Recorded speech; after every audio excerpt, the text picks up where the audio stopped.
We just landed in Minneapolis, Minnesota. You betcha. You betcha.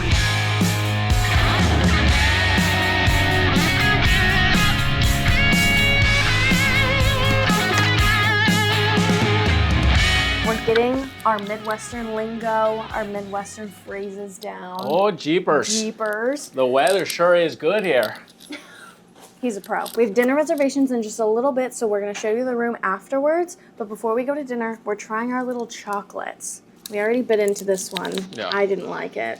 The hotel hooked us up with a few little truffles. Oh yeah. The first one we tried was the sea salt caramel. Oh, this one's the cherry one for sure. Oh. The Amarena cherry. I'm gonna cut that out if I say it wrong.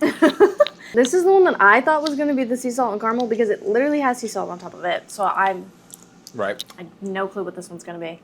Like mousse. Yeah. Chocolate. So it's just a sea salt truffle. Oh. So it's straight sea salt and chocolate. Lame. I mean, That was yummy. That was good. it's really nice of the hotel to hook us up. It was very nice. We're staying at the Elliott Park Hotel.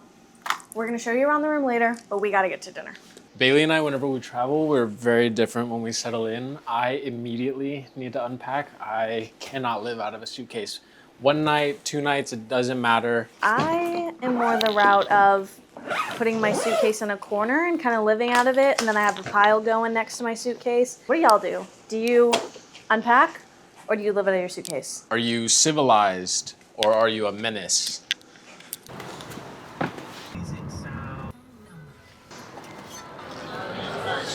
Hi. We're here at Guaya. I think that's how you say it. I could be mispronouncing it. We're at Guaya Beastro. It's a Latin-inspired restaurant here in Minneapolis. The main reason we're here is because that we saw the menu has Panamanian influences, and we've been chasing the high of tasting Panamanian food since we went to Panama. So I got a simple white sangria. Oh. That does not taste like any sangria I've ever had before. Good, bad? In a good way. In a good way. In a good way. So what's different about it? What is it? Maybe it's because sangrias usually come with red wine, and I got white. But I've had white sangrias before, and they still taste different. It's different, right? It's good. What did you get? I got a plain to Panama, which is bourbon, amaro, aperol, ginger, and lemon. I don't know what about that makes it Panamanian. I don't know. Is it good? That's so good. That's so good. Here we have the Panamanian skewers. These look so good. I'm gonna dip it in the chimichurri. That's delicious. The meat is seasoned really well and it tastes good. It didn't blow my mind without the chimichurri. The chimichurri is really, really good. This does look really good. I love a chimichurri. I think the meat's really good. It's really tender. I like that there's big slabs of onion. Really charred, which I personally really like. I like my meat like really charred. This one is something similar to what we had in Panama. It's ropa vieja on top of a plantain chip with some avocado, some pickled onions. I'm excited to try this one the most. That's so good. The plantain is super crispy. It's cooked perfectly. The ropa vieja is so good. It's definitely scratching the itch that I think we've had since we went to Panama. It's making me want to go back for sure. Oh, it smells so good.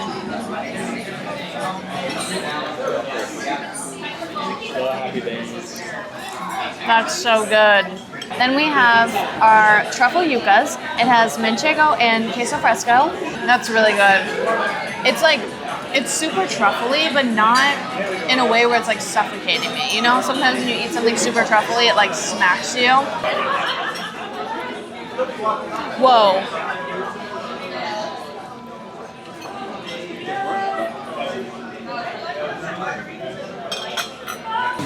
What a great start to our time here in Minneapolis. That was really good. None of the desserts are really calling our names, so we're heading to Edward's Dessert Kitchen to grab a sweet treat to cap off the night.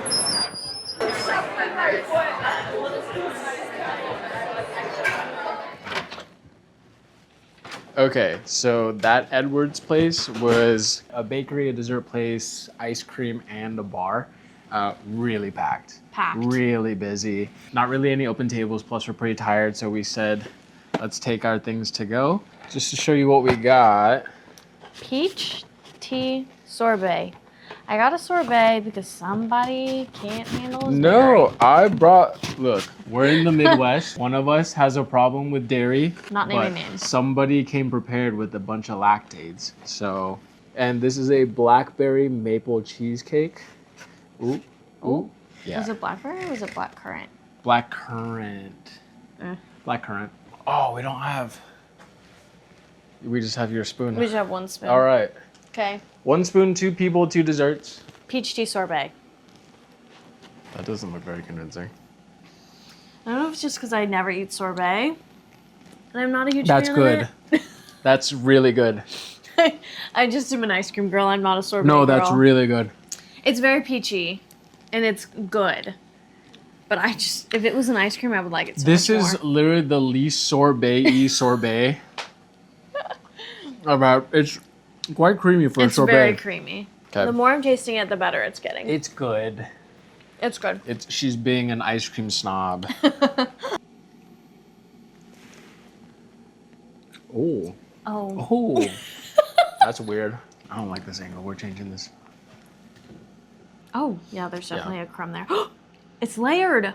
Oh. So there's a filling. I'm assuming a blackcurrant filling. Cheesecake base. A thick graham cracker crust. And then whatever that mousse is on top. Gosh, right. This one's good. That's good. Time for a room tour. So when we first walk in, we have a full-length mirror. Love a full-length mirror. To the left, we have the bathroom. Huge mirror. Huge. And we have a little makeup mirror as well. It comes with all these little kits. Then we have the shower. I keep tripping over this. Yeah. I keep tripping over this. It also, of course, comes with a hair dryer. Always need a hair dryer. Moving on through, we have the bedroom space. Nice comfy king bed. A nice comfy sitting area. We have the wardrobe where Eric unpacked and put all his stuff in. We have a nice Keurig and all these options. And I appreciate that there's some tea because I'm a tea girl and a lot of times there's not tea, so I appreciate that. Then we have a little sitting area, a nice desk. Then there's this giant window. It's gonna be really nice when the sun is out tomorrow.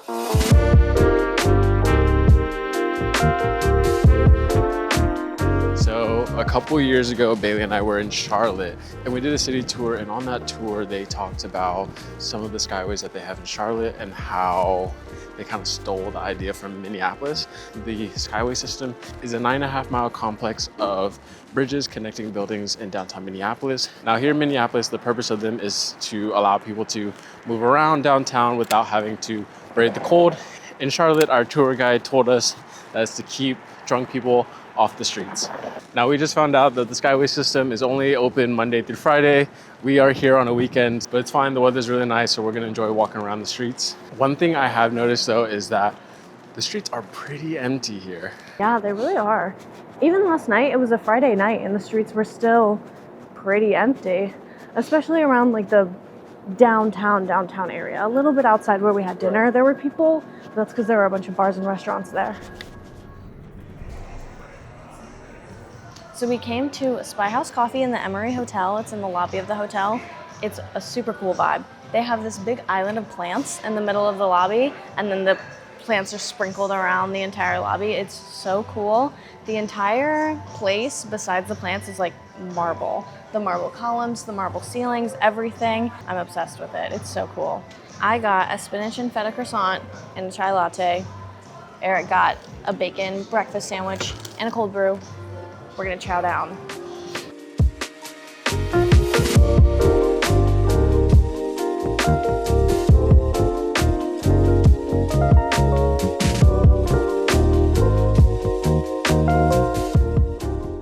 So one of the things Minneapolis is most known for is being the milling capital of the world. Between 1880 and 1930, it was the #1 manufacturer of flour in the entire world. So that brings us to the Mill City Museum, which is about the history of the milling, the history of the city, and it's in an old milling facility, so we're able to see the full picture. One fun fact about this milling facility is that it has blown up a couple different times throughout its history just because flour is so explosive, more explosive than gunpowder. So before people knew about that and before people knew about what it would take to create an explosion, this place just kept exploding and kept setting fire. So that caused some issues. In total, this is going to be about a 12-minute ride. We will stay seated.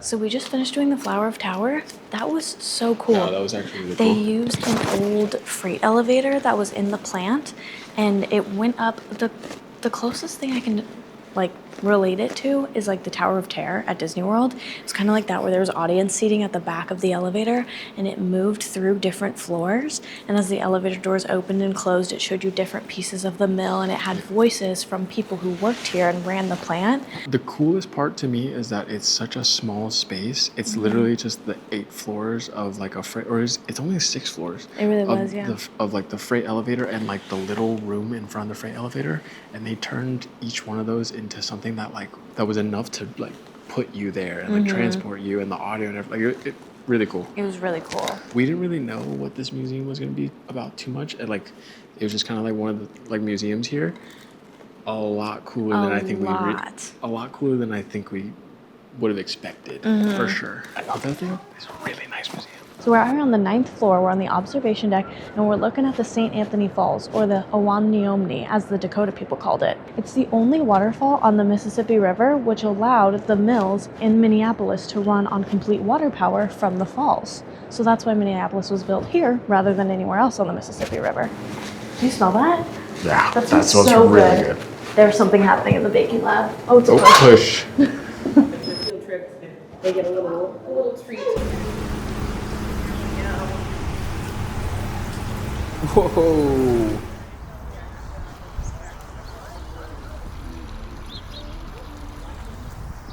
We just checked in for a tour. The guy at the check-in counter really sold us on some popcorn. Right. Our city hall has a clock tower, and we built that clock tower to be ever so slightly taller and just a little bit bigger in the face than that of Big Ben to say, hey, we're better than London. If you have an hour, a spare hour while you're in Minneapolis, that is definitely something you cannot miss. It's a little on the pricier side, but it's definitely worth it.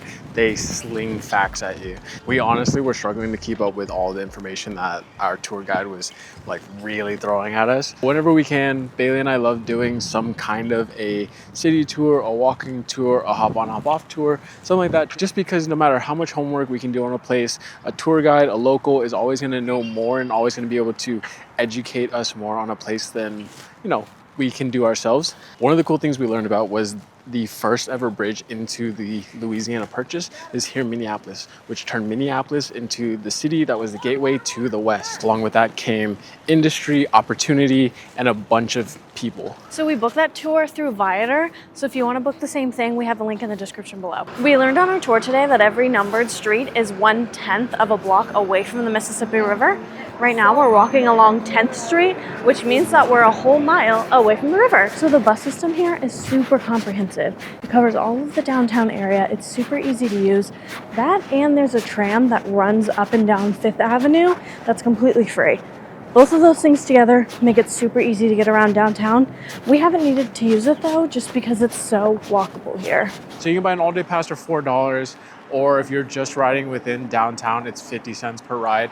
Every other bus ride is about $2. And it's pretty simple. You can just download the Metro Transit app and either buy the all-day pass through there, or you can load up a card, or you can just go to one of the ticket kiosks machines, get a card and fill it up. All right, I'll fix that. Should we walk like this?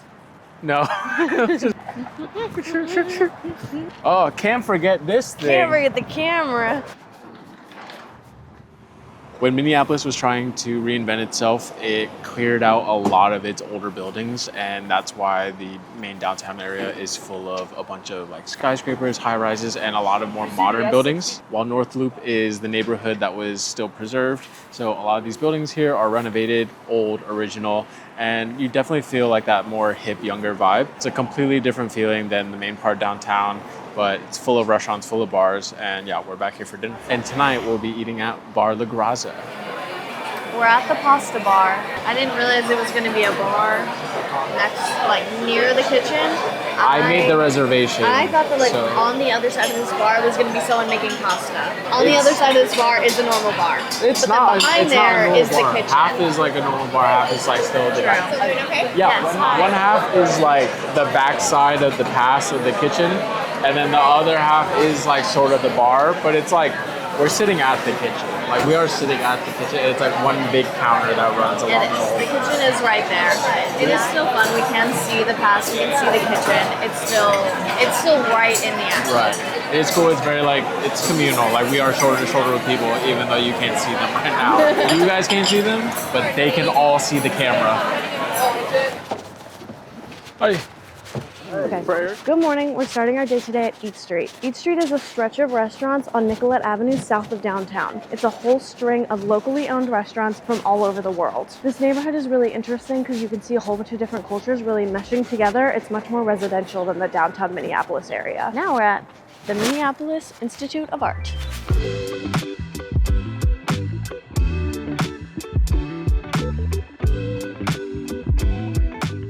The Minneapolis Institute of Art has over 90,000 pieces of artwork ranging over 5,000 years, which makes it one of the biggest art museums in the country. And one thing that Baylee and I didn't realize was that it's also free. It's purely donation-based, which is awesome. The building itself is a work of art. It's beautiful. On top of that, it's giant. There's so much art. We honestly didn't have enough time to see everything that we wanted to. The museum had a wide range of exhibits also, from Victorian Europe to ancient Asia and Africa to modern and contemporary exhibits. So whatever kind of art you're into, they have something for you. And even if you're not into art, it's free and it costs you nothing but your time, but it's definitely worth checking out.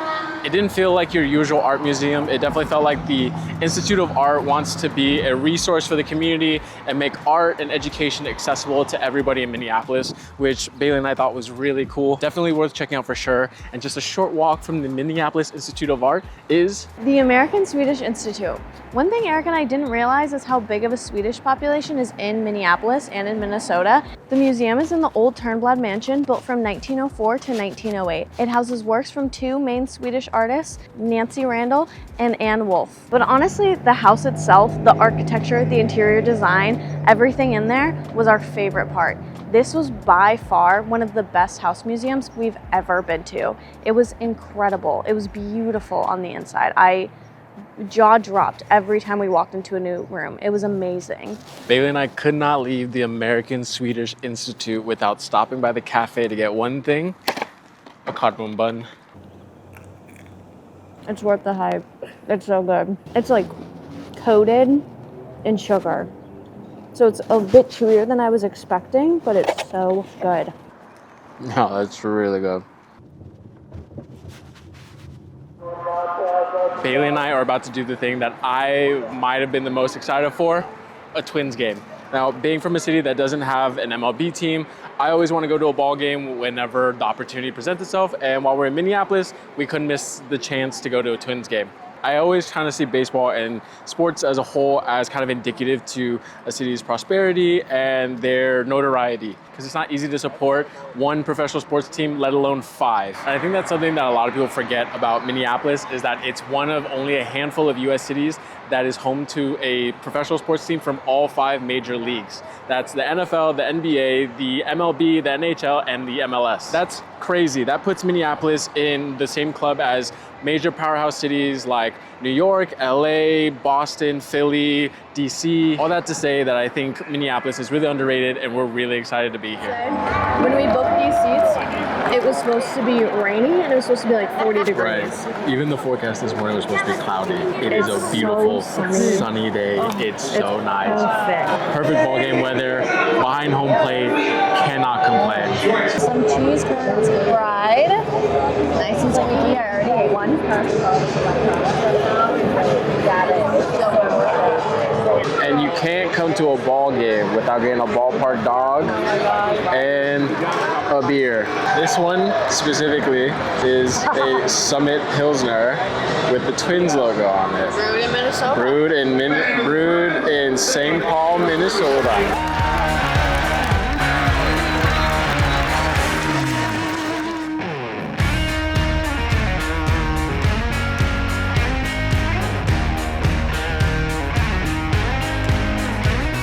On our way out of the game, we were about to hop on the Nicollet Mall tram, and we saw this guy in his pedicab, and he asked us if we wanted to ride, and we figured, why not? He was so nice. We asked how much the ride cost, and he was just like, whatever y'all want to pay me. And it was such a good time, so I'm glad we did that instead. It was really fun. Richard's 75 and he's still pedi biking, which is super impressive. When Baylee and I were planning our trip here, we had a lot of people ask us, why? Why Minneapolis? What does Minneapolis have to offer? And I think after just 2 days here, I can definitely say a lot. In our short time here, we learned that Minneapolis is a city with history, a rich art scene, and plenty of things to do and see. But the biggest thing we learned is how much this city cares about its residents. Minneapolis is a diverse city full of inclusion that does a lot to support the proud people that call it home. We enjoyed our short time in Minneapolis and will definitely be back. But until then, we hope you enjoyed coming along and exploring with us. Feel free to leave a like or subscribe if you did, and we'll see you at our next stop.